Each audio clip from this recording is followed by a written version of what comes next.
Well, the interesting thing about Highlander and Highlander II, I always find, character-wise, is the romanticism about them, and the fact that they're actually normal guys. They don't have superpowers, but they have a tragedy and a tragic quality about them, the fact that they can't die.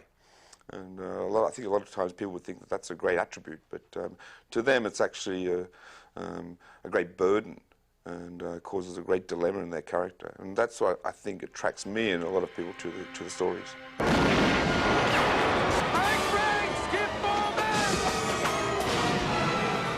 We initially were very reluctant to move forward on this because we felt we had delivered a film in the original Highlander that was quite wonderful.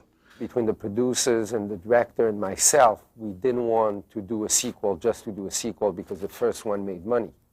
So it was important that we had a good story first. Here we go. And action.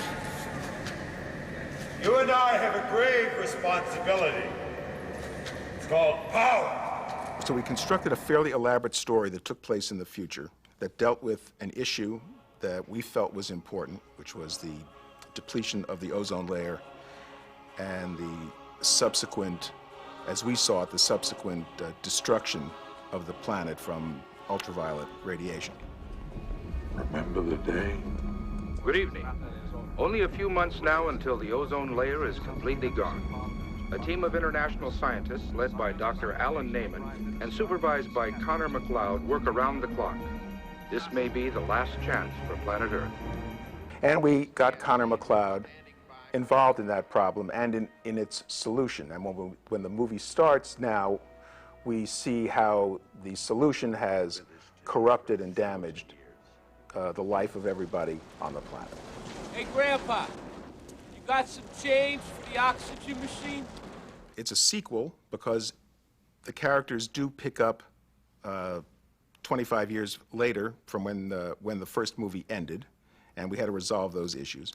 But it's also a picture that stands completely by itself. It is a story that has a beginning, a middle, and an end, leaves us with an opening to go forward, again, for another picture. But if you've never seen the first Highlander, you should be able to, we felt, watch this one, understand it, and enjoy it. Okay, should we just rehearse that, please? Just the first bit. When you shoot in Hollywood or you shoot in the United States, there's a familiarity of the locations. When you go to a country that is as diverse as Argentina and as unfilmed as Argentina, you know that you have physicality that is truly unique. Real locales, the scene in which Christopher Lambert goes to find General Katana, Michael Ironside, in his kind of dome-like place. He walks into a building that is covered with vertical pipes. This was a real working waterworks up until a few years ago that had been constructed in 1910 in Scotland, shipped over piece by piece, and reassembled in Argentina. I mean, it's a place that we couldn't find any place else in the world. It's the only one like it. Someone turn it off. When we found certain locations, we actually wrote scenes for the movie, because a lot of times you write a scene and you can't find the location. So we were actually traveling around the Andes up there, and we found this incredible dam, this huge, gigantic dam, which they would give us permission to turn off and on.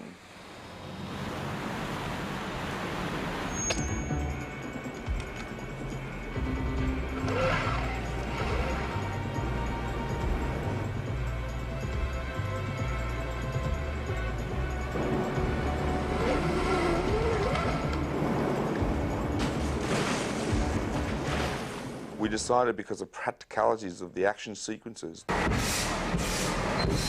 we really had to build more than we had planned to build. For example, the whole city street, the whole fight sequence in that street with the train and everything was completely built from scratch on the wharf in Buenos Aires. The only thing Russell insisted we have for the set was that that a real working train be able to drive down the center of it. Starting with that, we built a set that was over 3 football fields in length and 60 to 70 feet high. It was a city. It was so big. I've never seen a set like that in my life, even in movies like, and it's not a reference, but even in movies like Batman. I mean, this set was like 5 times bigger. So it was unbelievable.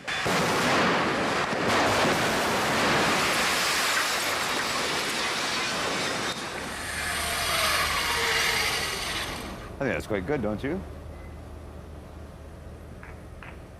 That's one of my guys, my assassins. Set him to get rid of Christopher. When the 2 assassins come to kill Christopher, they have the ability to fly, and they can just sort of magically fly around. And in order to do that, we brought in the team that created Superman. When you watch the fight in that street with the skateboards, there's actually no blue screen and actually no special effects. The whole sequence is basically done with wires. The guys are in various harnesses and wires. And what we did is we built the street and we crisscrossed the whole street with a series of like 8 different wire tracks. So by hanging them on a different track and hanging this guy on this track, they could cross each other, and then you hang this guy on this track, and basically, and it's a very simple process. There was 20 guys behind the set with a rope running, pulling this guy along at very high speed.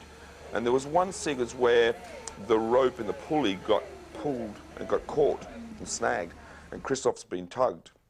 And the camera truck's dollying along with Christoph, and Christoph all of a sudden just stops and flips around like this. It was one of the most horrific scenes I ever saw. I mean, but he was fine, but Christopher wants to do everything. He wants to do his own stunts, and that was particularly a problem when we were shooting this elevator scene in the Waterworks building. That was an actual location, and when you see the footage, you cannot believe that it is him there, but it is. That's a physical shot. It's not done in post. It's all Christopher. He was not doubled. Everything that you saw was him doing it. At one point, he was cut right through his gloves and his safety gloves, and right to the bone. he did most of the work. He did most of the fight sequences up to the point where he actually cut his hand one night so badly. They wanted to rush him up to hospital for like 12 stitches or whatever, but he wanted to carry on shooting up to lunchtime so we wouldn't lose any time. And I have great respect for Christoph. Not bad. Michael jumped up to the plate and did it too, and to the point where he actually dislodged his jaw during the dome fight. And I saw the most extraordinary thing. He dislodged his jaw, his whole face was skewed to one side, and he basically just got Christoph to hit him with his fist in his jaw to click his jaw back in, and the noise was the most extraordinary thing. Oh, no. Not again. The makeup, because it was so hot and strenuous, the face kept falling like down over his eyes. So some scenes in the film, he's actually blind as a bat. Christoph did the scenes where he was fighting in the streets in the old age makeup. Problems did occur with that makeup because he's wearing this huge jacket and he does all his own stunts and just running and jumping, and he was sweating a lot. Mr. McLeod? Yes. I'm Louise Marcus. Christopher's the kind of person you dream of working with because not only does he become your friend, he's supportive and he's protective, but he's excited about his work. Yeah. He's not spoiled. He's not, he doesn't have a terrible temper. He's not selfish as an actor. Who are you? I'm Connor McLeod of the Clan McLeod. We went into Argentina with, as in any romance, marriage, what have you, everything is quite wonderful at the outset. But we found as we got further and further into the production that while the people there were wonderful, the ability to handle a show of this scale and this size was really quite beyond their grasp. At a certain point, as you're starting to go over budget, the insurance company, who is guaranteeing the completion of the film, takes more of an interest in you than they might have had when you were not going over budget. And at one point, they stepped in and they took the picture away from the producers. And at the end of the day, the producers and the director did not have final cut and did not get to make the picture that we all started out to.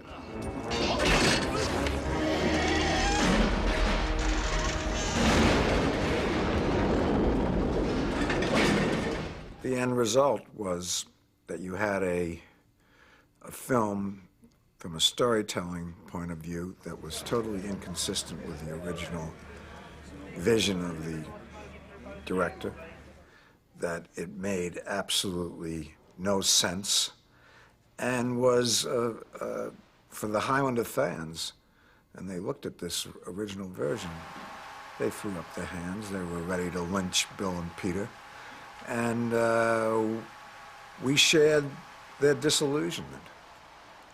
All the flack that we had gotten from the original Highlander II version, The Quickening, just spurred us to, at a certain point, say, we will deliver a picture that's consistent with the original vision of Highlander II, and it'll be a certain type of redemption.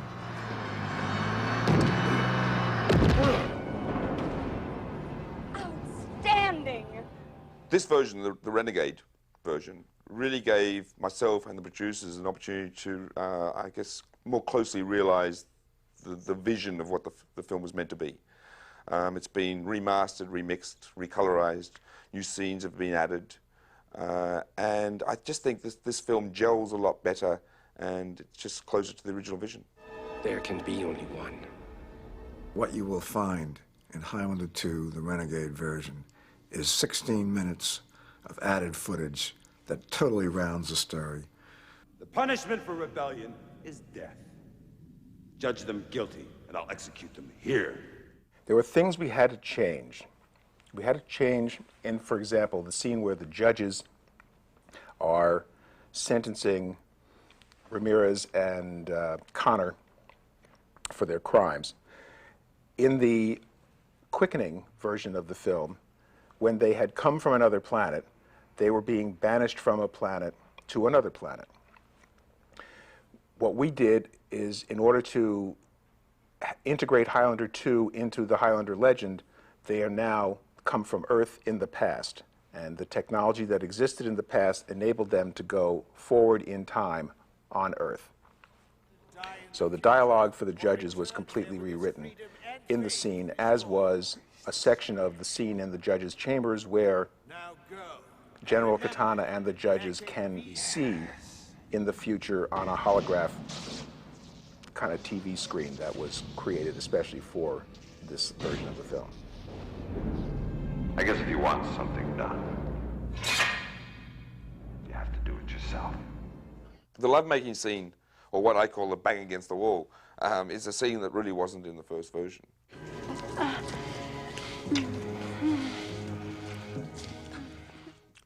Why was it cut out? I have no idea. But, you know, it's a hot scene.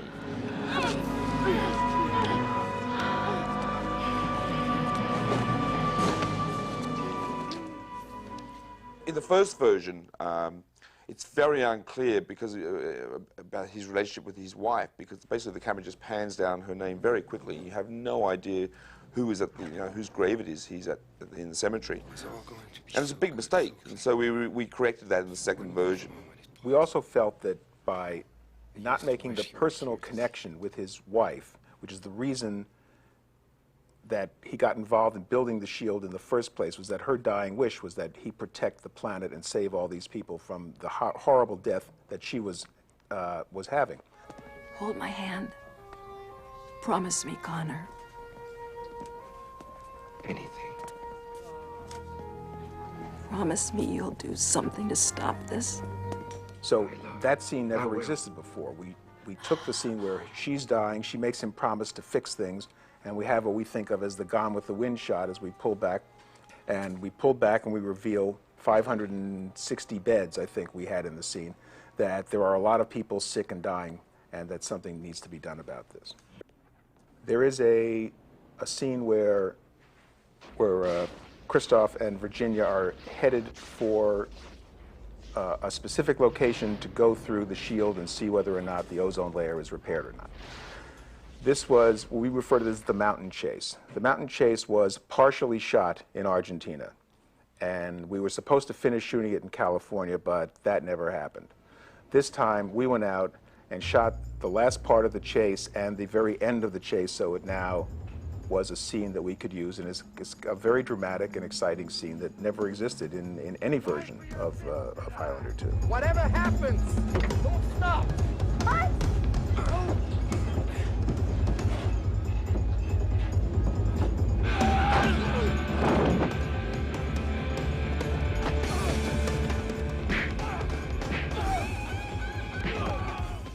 In the new version, we actually now see him step into the beam. We see through his power, through the quickening, basically, the power of the force shoot up to the satellite, destroy the shield, and we see the Earth restore itself. We see the sky come back. We see the stars. We see the blue sky. We see life returning to normal, and it's a very positive end now. As before, in the old one, it used to be quite lame and undramatic, and now it makes a statement.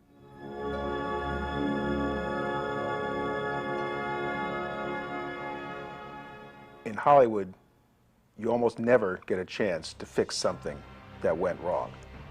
And we have been lucky enough to have that chance. This is one of those rare opportunities where we had an opportunity to basically go back, get the footage out, restore neg of scenes that were cut out, and put the film back to the way it should be.